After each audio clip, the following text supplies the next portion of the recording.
Om Swastiastu, salam cendekia. Perkenalkan, nama saya Dewa Yukartinyasih dari kelompok Pasola dengan prodi S1 Pendidikan Bahasa Inggris. Baik, di sini saya akan berbagi sedikit materi mengenai Spotlight hari ke-9, yaitu pengenalan organisasi kemahasiswaan, minat, dan bakat. Nah, di sini ada beberapa hal yang akan saya sampaikan, yaitu mengapa kita harus mengikuti organisasi kemahasiswaan.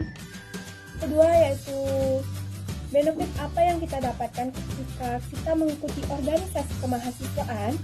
Yang ketiga, perbedaan antara organisasi internal kampus dan organisasi eksternal kampus.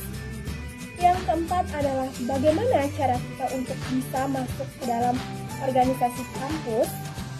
Dan yang kelima adalah bagaimana kegiatan BEM serta UKM di masa pandemi. Nah, langsung saja yang pertama, yaitu mengapa kita harus mengikuti organisasi kemahasiswaan. Kenapa? Karena mengikuti atau berorganisasi di dalam organisasi kemahasiswaan adalah sesuatu yang sangat penting. Karena walaupun manfaatnya tidak kita rasakan saat itu juga, tapi manfaatnya akan dapat kita rasakan di kemudian hari.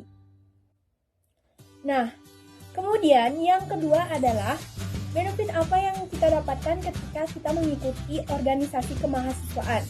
Jadi, yang pertama yaitu kita terbiasa untuk mengorganisir, menyusun, mengontrol, maupun merencanakan sesuatu, atau kita mampu untuk membuat planning atau perencanaan. Yang kedua, kita terbiasa untuk mengatur waktu. Kapan waktunya kita untuk belajar, kapan waktunya kita untuk berorganisasi, kapan waktunya kita untuk membantu orang tua, dan kapan waktunya kita untuk menghibur diri kita. Yang ketiga, kita akan menjadi seorang yang lebih efektif dan efisien karena kita terbiasa untuk mengatur waktu.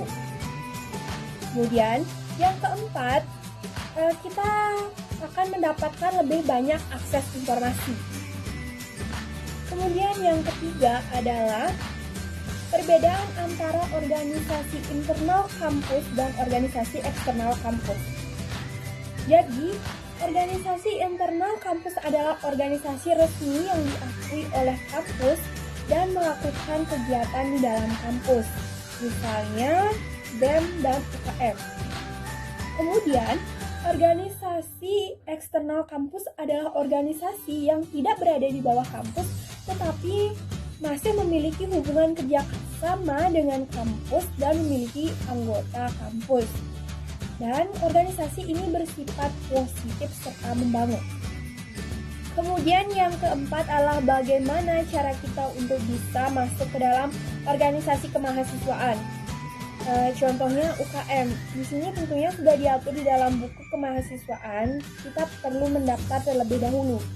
Kemudian contohnya menjadi pengurus BEM. Tentunya kita harus mendaftar dan melewati seleksi. Kemudian setiap mahasiswa diwajibkan untuk minimal mengikuti 1 UKM.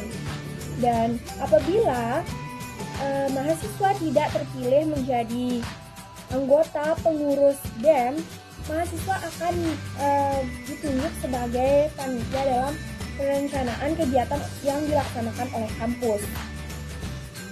Kemudian yang kelima adalah bagaimana kegiatan BEM maupun UKM di masa pandemi.